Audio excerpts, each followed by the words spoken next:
I often get asked whether herbal medicine is the same as homeopathy, and no, it isn't. I will do my best to explain why with my fairly limited knowledge of homeopathy.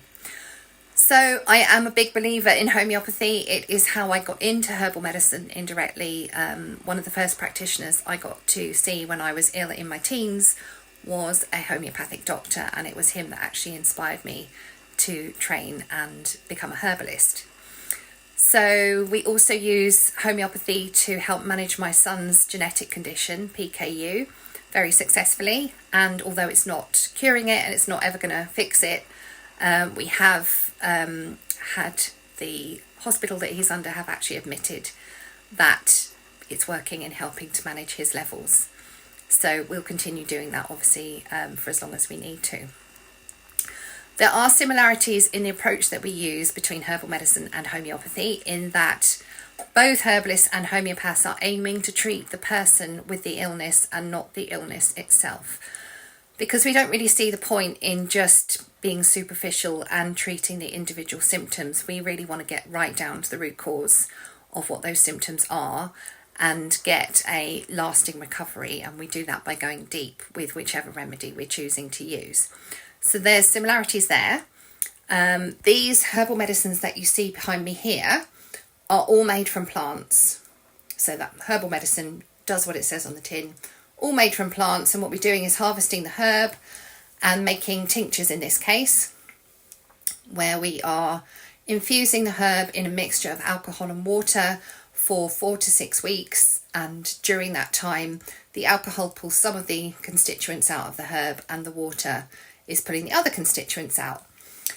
Now, if you were to put these tinctures into a laboratory and analyse them, you would be able to see the main active constituents. Certainly, there's probably more yet to be discovered, but you would be able to at least partially explain how these herbs are working and what effect they're having on the tissues in the human body. Homeopathy is a little bit different. So homeopathy is an energetic medicine, a little bit like Reiki or acupuncture or spiritual healing.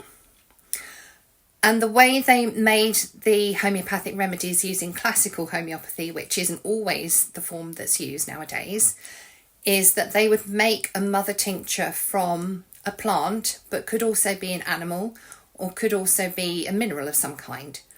And actually, I think there's a huge range of different things that you can make homeopathic remedies from.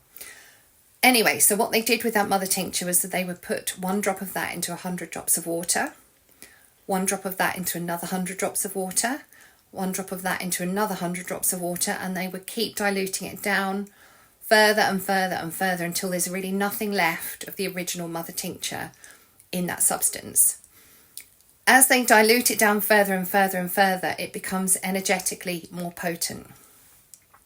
And there are some theories around as to how this actually works, but no one really knows for sure. And there is actually a homeopathic research institute dedicated to trying to figure out what's actually going on here. It does work, and I don't believe it's placebo. I've used it on my 2-year-old. It worked. I've known farmers to treat herds of animals by putting homeopathic remedies in their drinking water. So no one really kind of gets how it works. I'm a big believer in it, and I know that it does work. But I think a lot really depends on the skill of the practitioner and them choosing exactly the right remedy for whatever it is they're trying to do. With herbal medicine, we've got a little bit more leeway there. Obviously, we do our best to make sure that we are choosing the correct herbs for the person and what's going on for them at the time. But it's not so dependent on getting exactly the right remedy, because the herbs have their own intelligence and they will go in and do their thing regardless. So we can kind of rely on them using their brains as well, if you like. So those are the differences between herbal medicine and homeopathy. I hope that makes sense. If you've got any questions or comments, please do put something below, and I will be back again soon. I'm Hannah from Herbology. If you've liked this, please do give us a like and a share, and I will see you later. Bye.